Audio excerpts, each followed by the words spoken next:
tend to think of cyber threats as, these shadowy figures in hoodies hacking away. But what if the real vulnerabilities are hiding in plain sight, maybe embedded in the very technology we're starting to rely on?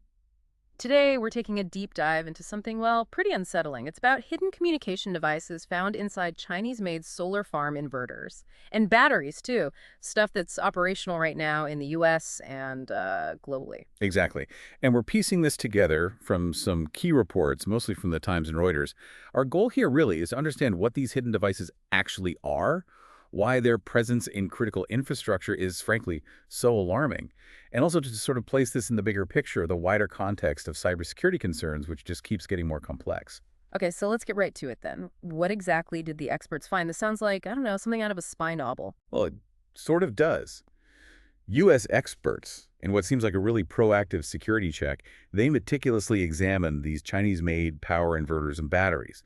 And crucially, they did this before connecting them to the electricity grids. Okay, before they go live. Smart. Yeah. And what they found were undisclosed transmitters, including things like cellular radios just built right into the equipment. Right. Now, for anyone listening who isn't an engineer, maybe quickly explain what these inverters do. I know solar panels, obviously, but their role seems broader now. Absolutely. Inverters are essentially the bridge, the crucial link between renewable sources like solar panels, wind turbines, and the grid itself. They convert the power into a form we can actually use. But you're right, their use is growing. You find them in battery storage, heat pumps, even EV chargers now. They're becoming, really integral. So these experts are physically taking this gear apart. That's some pretty serious scrutiny. What was the sort of bombshell finding from digging into the hardware like that? The really big thing, the most significant finding, is that these extra communication bits, these hidden devices, were completely undocumented. Zero mention in any official product info, manuals, specs, nothing. Hmm. But wait, these inverters do have legitimate remote access, don't they? For like software updates or maintenance? Yes, that's correct. That's normal. Utility companies often need that remote access for essential updates, general upkeep. So how is this different? How do they secure the normal access? Well, typically, to keep that secure, they set up firewalls. Think of them like digital bouncers, controlling who talks to the inverter and what they can say, specifically trying to stop unauthorized access, especially maybe back to the manufacturers. Okay, standard practice. Right. But what's so concerning about these hidden devices is that they seem to create entirely separate secret communication channels. They could potentially just bypass those firewalls meant to protect the grid. It's like an unmonitored backdoor. A back door. Okay, that raises the obvious and pretty scary question then. If these things can bypass security, what could someone, do with that access? What's the worst case scenario here? The potential for misuse is deeply worrying. These devices could, theoretically, allow someone to remotely shut down inverters, or Wow. even just change their settings, mess with how they operate, and imagine that, coordinated across a lot of devices. Wow. That sounds like it could seriously destabilize the power grid. You could be looking at major outages. Precisely. The consequences could range from damaging critical energy infrastructure Hmm. to triggering widespread blackouts. As one source put it pretty chillingly to raiders, they said, that effectively means there is a built-in way to physically destroy the grid. That's a really, really stark thought. And this isn't just like a theoretical worry anymore, is it? Didn't something actually happen last year? Yes. Unfortunately, yes. In November 2024, there was an alarming incident. Solar power inverters in the U.S. were remotely disabled, and the source was traced back to China. Now, the exact number affected, the full extent of the disruption, that remains a bit unclear, but it's a concrete example. It shows these vulnerabilities can be exploited. Yeah. And given, everything going on geopolitically, it's hard not to see this as part of those broader cybersecurity tensions, especially involving China. Absolutely. There are definitely increasing concerns about potential infiltration of strategic U.S. infrastructure. This discovery just adds a significant new layer to those worries. So let's dig into the why a bit. What's the specific connection with China that makes this a national security concern? Okay, a really critical point here is Chinese law. Companies based there are legally required to cooperate with China's intelligence agencies, if asked. This raises the very real possibility that Beijing could potentially exert control, or at least influence, over these Chinese-made inverters connected to power grids in, other countries. And we've heard some pretty strong words on this from former top security people, haven't we? We have.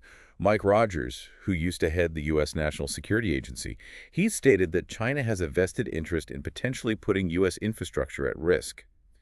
His assessment is basically that the widespread use of these inverters could, in a strategic sense, limit the West's options down the line if things get tense with China. He had a specific quote about China seeing value in this, didn't he? He did.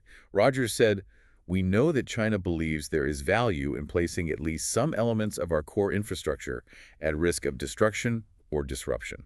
It's a very direct, very concerning take on their potential strategic thinking. And it kind of echoes the concerns we saw around Huawei a few years back, right? The fear then was also about potential backdoors in critical telecom gear. It suggests a pattern, perhaps. Right, Huawei. They're a huge player in this inverter market too, aren't they? Oh, absolutely. Huawei is the world's largest supplier of inverters. And back in 2019, they faced those huge national security concerns, which led to them being pretty much banned from U.S. 5G networks. The suspicion was backdoor access in their equipment, though. It's important to note, Huawei denied those allegations. It sounds like some companies aren't waiting for governments, though. They're already taking steps to avoid these risks. That's right. For instance, there's a German solar developer, 1,5. They've deliberately chosen not to use Huawei inverters, citing these potential security issues.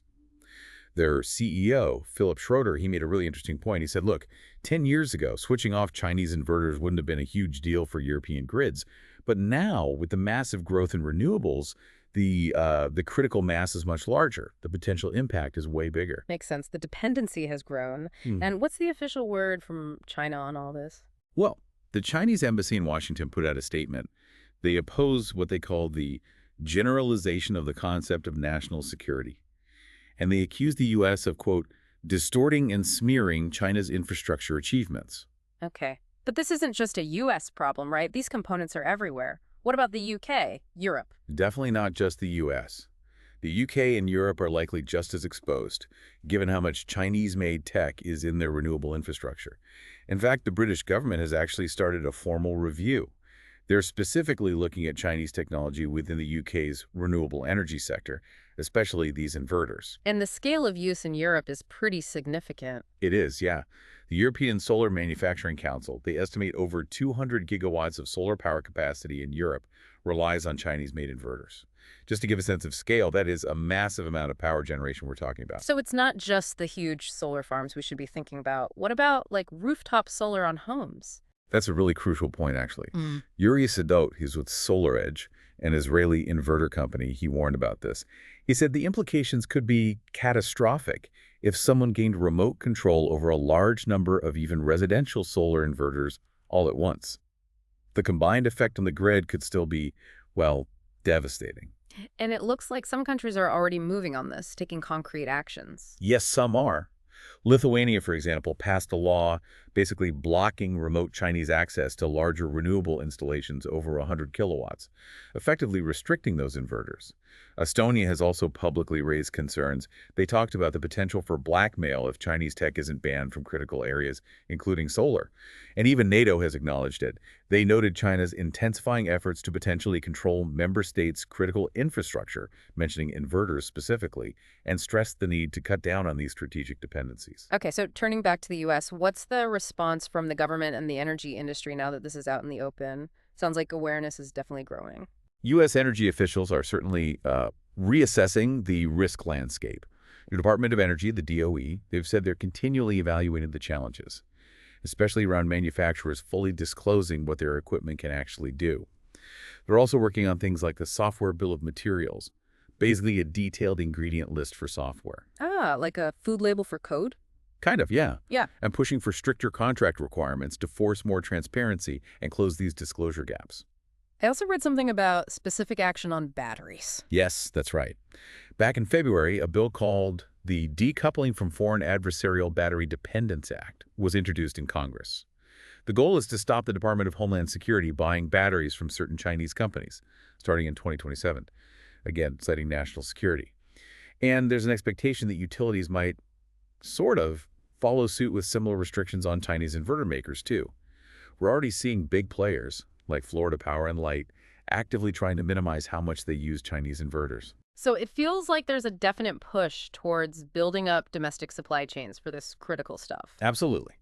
The DOE has been clear about working across government agencies to strengthen U.S. supply chains and to integrate, quote, trusted equipment as domestic manufacturing hopefully ramps up.